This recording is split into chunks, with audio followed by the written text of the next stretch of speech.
Hello student, इस video में हम ट्री के बारे में बात करेंगे।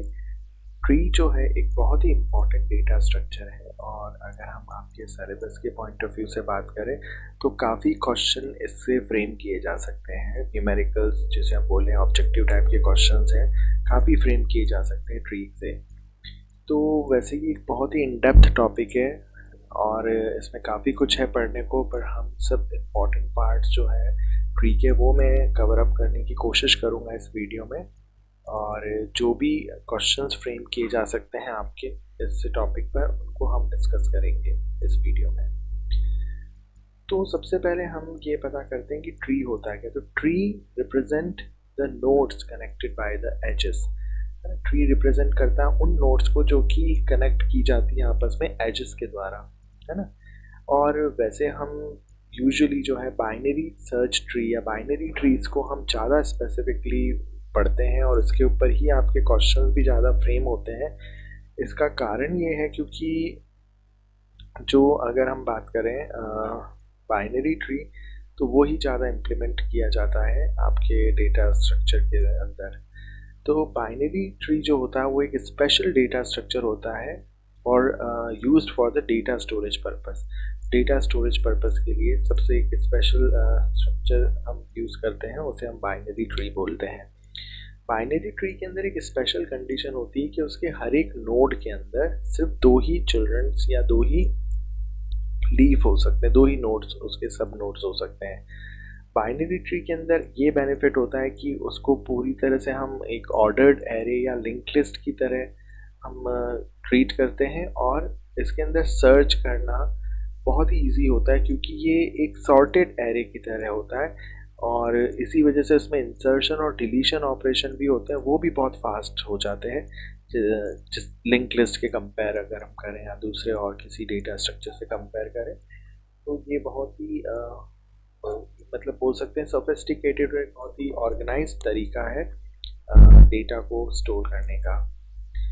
एक जो लेआउट है आपके ट्री का वो आप यहाँ पे देख पा रहे हैं। सबसे ऊपर जो सबसे फर्स्ट नोड जिसे हम बोलेंगे उसे हम रूट नोड बोलते हैं। अभी यहाँ पर एक बाइनरी ट्री हम शो कर रहे हैं, इसलिए हर एक जो नोड है उसके आप दो जो बोल सकते हैं नोड्स उसके साथ उसमें से निकल रहे हैं। तो ये एक स्पेशल, जैसे मैंने आपको बताया, एक स्पेशल कंडीशन है जिसके अंदर हर एक नोड के मैक्सिमम टू चिल्ड्रंस ही हो सकते हैं, इसीलिए इसको बाइनरी ट्री बोल रहे हैं। आप यहाँ पर भी देखेंगे तो इसके दो हैं, यहाँ पर देखेंगे इसके भी दो हैं, लाइकवाइज इस तरह से। ठीक है, तो हर एक यहाँ पर आप देखेंगे इसको लेवल बोलते हैं। ये लेवल 0 हो गया। अब इसके दो चाइल्ड है तो ये लेवल 1 हो गया और फिर लेवल 2 और लेवल 3। ये जो एक ट्री बना है बाइनरी ट्री, इसमें 3 लेवल का है, 0 से लेकर 3 लेवल्स तक का है। ये जो आपका है इसको हम रूट नोड बोलेंगे। उसके बाद हर एक नोड जिसके चाइल्ड हैं उसे हम पेरेंट नोड बोलेंगे। जैसे ये जो है ये एक पेरेंट नोड है इन दो का, ये पेरेंट नोड है इन दो का, लाइकवाइज, है ना। और एक ये पूरा जो एक ट्री के जैसा फॉर्म हो रहा है इसको हम सब ट्री बोल सकते हैं, है ना। तो इसको हम सब ट्री बोल सकते हैं। और एक ऐसा नोड जिसके और कोई चाइल्ड नोड नहीं है उन्हें हम लीफ नोड बोलते हैं। जैसे ये एक लीफ नोड हो गया, एफ जी आपका एक लीफ नोड हो गया, एच आई और जे ये भी आपके लीफ नोड हो गए। तो ये सारे लीफ नोड है क्योंकि इनके खुद के और कोई चाइल्ड नहीं है। ये हमने बेसिक जो है बाइनरी ट्री का देखा। ट्री का हम एक बार फिर से डेफिनेशन को विजिट करते हैं। Array, link list, stack, Q, इनके अलग, इनसे अलग जो कि लीनियर डेटा स्ट्रक्चर होते हैं, ये सारे आपके लीनियर डेटा स्ट्रक्चर हैं। ट्री जो होते हैं वो हायरार्किकल डेटा स्ट्रक्चर होते हैं। हायरार्की के अंदर हम इसमें डेटा को सेव कर पाते हैं।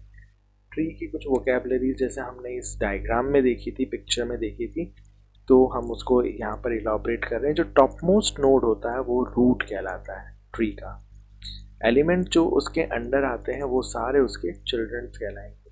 ठीक है, एलिमेंट किसी नोड चिल्ड्रन के जस्ट अबव अगर जो एलिमेंट होते हैं वो उसके पेरेंट कहलाते हैं। ठीक है, फॉर एग्जांपल यहाँ पर आप देख पा रहे हो ए जो ये ए यहाँ नीचे एक जो डायग्राम है ये एफ का चाइल्ड है ना, एफ का चाइल्ड है। और F जो है A और H का पेरेंट है, ठीक है। और जैसे अभी मैंने आपको ऊपर डायग्राम में बताया, कोई एलिमेंट होते हैं जिनके कोई चाइल्ड नहीं होते हैं, उन्हें हम लीव्स बोलते हैं। जैसे जेड जो है उसके कोई चाइल्ड नोड नहीं है, तो इन्हें हम लीव्स बोलते हैं। अब ट्री क्यों यूज कर रहे हैं हम? Why data structure of tree is being used? One reason to use tree might be because you want to store information that naturally comes from a hierarchy. देखो कितनी बार क्या होता है, कुछ इन्फॉर्मेशन हम हायरार्की में ही सेव करते हैं। जैसे यहाँ पर आप देखो, फाइल सिस्टम की हम बात करें तो रूट डायरेक्टरी है, उसके अंदर ये और डायरेक्टरीज होती है, फोल्डर्स जिसे हम बोलते हैं। फिर फोल्डर के अंदर और फोल्डर होंगे, फिर उसके अंदर और फोल्डर होंगे, और फिर उसके अंदर फाइल सेव होती है। तो इस तरह के जो ऑर्गेनाइजेशन होता है मेमोरी का, डेटा का, उसे हम हायरार्किकल बोलते हैं स्ट्रक्चर। तो उसको हम ट्री के अंदर उसी तरह से शो कर सकते हैं जैसा कि आपका एक्चुअल में वो हायरार्की के फॉर्म में शो हो रहा है। ट्री, और खासकर जो ऑर्डरिंग वाले ट्री होते हैं, जैसे बाइनरी सर्च ट्री, BST जिसे हम बोलते हैं, वो बहुत ही अच्छी तरीके से आपको एक्सेस और सर्च करने की सुविधा देते हैं। ये लिंक लिस्ट से बहुत फास्ट माने जाते हैं, पर एरे के कंपैरिजन में थोड़ा स्लो ही हम कहेंगे। एरे तो लीनियर डेटा स्ट्रक्चर है, तो वो तो सीधे सीधे उसमें सारी चीज़ें सर्च कर सकते हैं, है ना। तो इट इज़ फास्टर। एरे जो होता है सिंपलेस्ट और फास्टेस्ट डेटा स्ट्रक्चर हम मान सकते हैं। Tree provide moderate insertion deletion. Tree के अंदर हम जो है इंसर्शन और डिलीशन भी बहुत ही मॉडरेट और अच्छी तरीके से हम कर सकते हैं। वो फिर से वही बात आ रही है यहाँ पर कि एरे से थोड़ा फास्ट हो रहा है, पर अनसॉर्टेड लिंक लिस्ट से थोड़ा स्लोअर हो रहा है ना।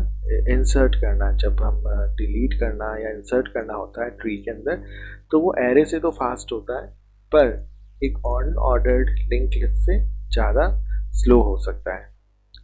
लिंक लिस्ट की तरह arrays, link list unlike link list and unlike array, tree के अंदर कोई अपर लिमिट ऑफ नंबर या नोड्स नहीं होता है ना। वो पॉइंटर्स का यूज करते हैं, तो आप कितने भी चाहें उसके अंदर नोड्स जो है इंसर्ट कर सकते हैं। तो ट्री के अगर हम बात करें मेन एप्लीकेशंस क्या है, तो सबसे पहले हायरार्किकल डेटा को मैनिपुलेट जब करना होता है तो आप ट्री को यूज करेंगे। इंफॉर्मेशन को बहुत ही इजी टू सर्च इसके अंदर एप्लीकेशन माना जाता है, इसका बहुत सिंपल होता है सर्च करना। इसको हम ट्री ट्रेवर्सल भी बोलते हैं, आगे हम उनको देखेंगे, तो बहुत सिंपल होता है। सॉर्टेड लिस्ट को, डेटा को सॉर्टेड लिस्ट की तरह हम इसमें सेव कर सकते हैं। As a work flow for composing digital images for visual effect, मतलब कम डिजिटल इमेज को विजुअल इफेक्ट के थ्रू बनाने का जो एक वर्क फ्लो है, हम ट्री के थ्रू कर सकते हैं। राउटर एल्गोरिदम जो हमने नेटवर्किंग में पढ़े थे, वो भी काफ़ी यूज़ करते हैं ट्री के कॉन्सेप्ट को। मल्टी स्टेज डिसीजन मेकिंग, जैसे गेम्स में आपके बिजनेस हो गया, चेस हो गया, ये सारी जो होते हैं, इनका जो डेटा स्ट्रक्चर हम बोल सकते हैं, वो ट्री के फॉर्म में ही यूज़ किया जाता है। अब हम बात करते हैं बाइनरी ट्री के प्रॉपर्टीज़ की। ये प्रॉपर्टीज़ इसलिए इम्पॉर्टेंट है क्योंकि इसके ऊपर न्यूमेरिकल्स फॉर्म किए जा सकते हैं, और कितनी बार न्यूमेरिकल्स अगर आपके आएंगे तो आप बहुत इजीली उसको सॉल्व कर पाएंगे अगर आपको ये प्रॉपर्टीज़ याद है। तो सबसे पहली प्रॉपर्टी ये कहती है the maximum number of nodes at level L of binary tree is 2⁻n। मतलब कि एक बाइनरी ट्री है, उसका कोई भी एक लेवल है L, उसके ऊपर मैक्सिमम नंबर ऑफ नोड्स जो हो सकते हैं वो 2⁻L हो सकते हैं, उससे ज़्यादा नहीं हो सकते, है ना। तो level is number of nodes on path from root to node, है ना। कितने नोड्स हो सकते हैं वो हमें बता रहे हैं, रूट से नोड्स करके। Level of root is 0, level जो रूट 0 का होगा तो 0 होगा, तो 2⁻0 इज 1, है ना। तो for root 1 is L is equal to 0, तो नंबर ऑफ नोड कितने हो गए, 2⁻0 1।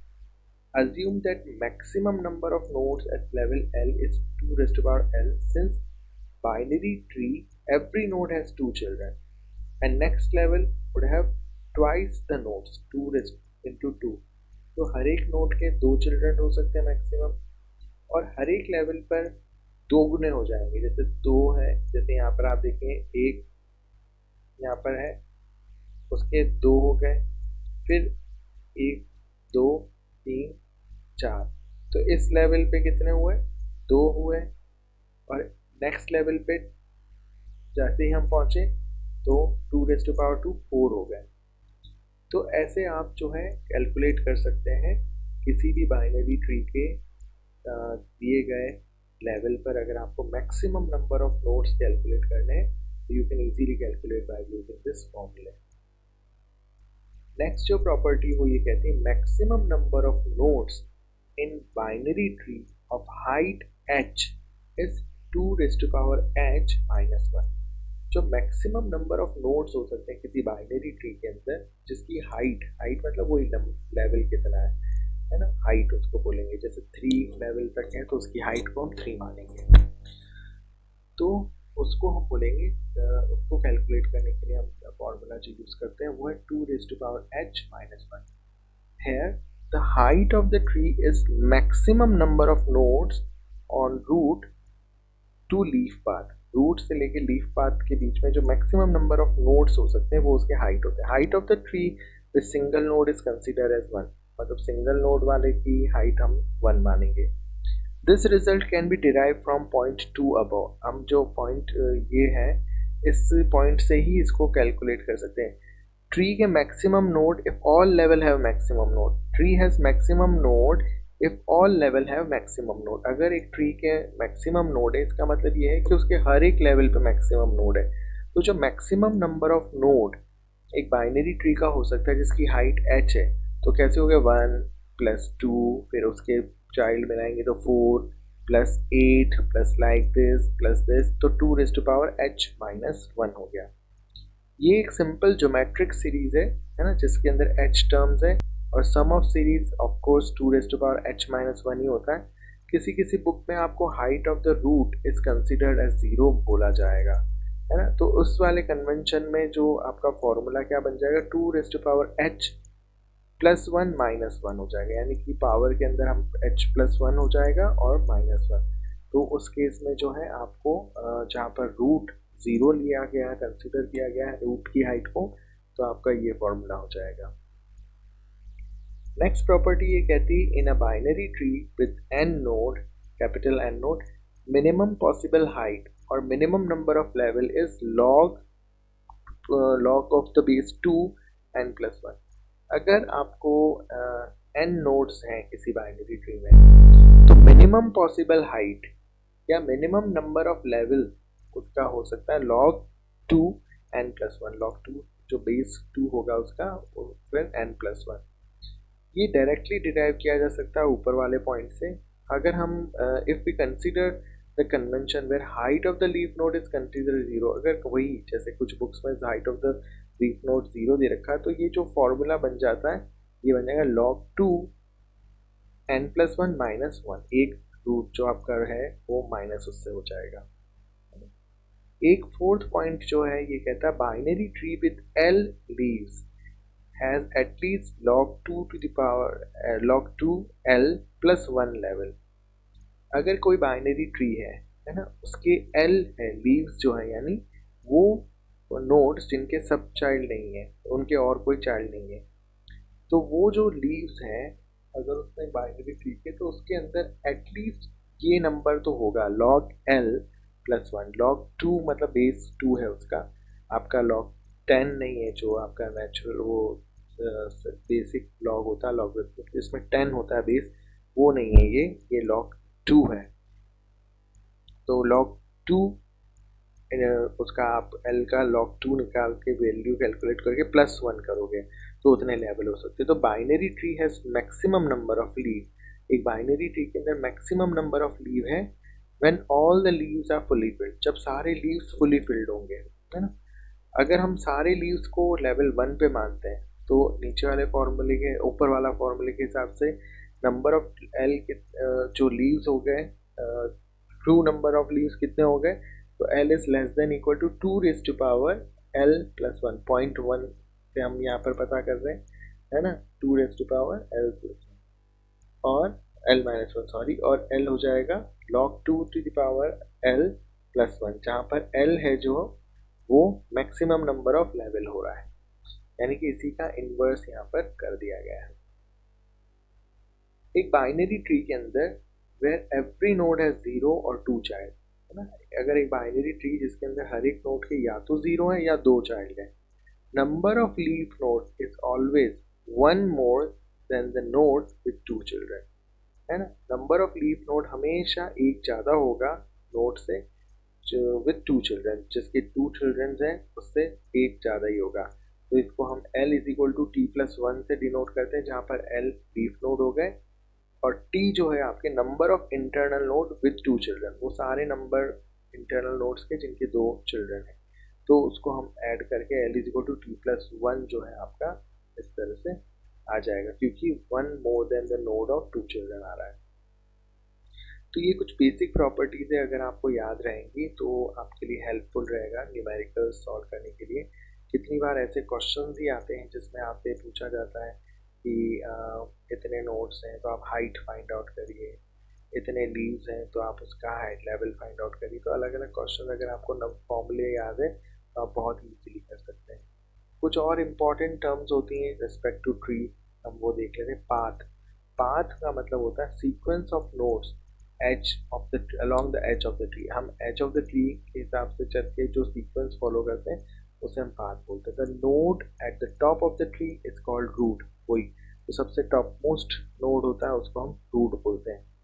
There is only one root per tree, हर एक रूट के हर मतलब एक ट्री का एक ही रूट होगा, और one path from root node to end, और हर एक नोड से एक मतलब किसी भी नोड के ऊपर जाने का एक ही पाथ होगा।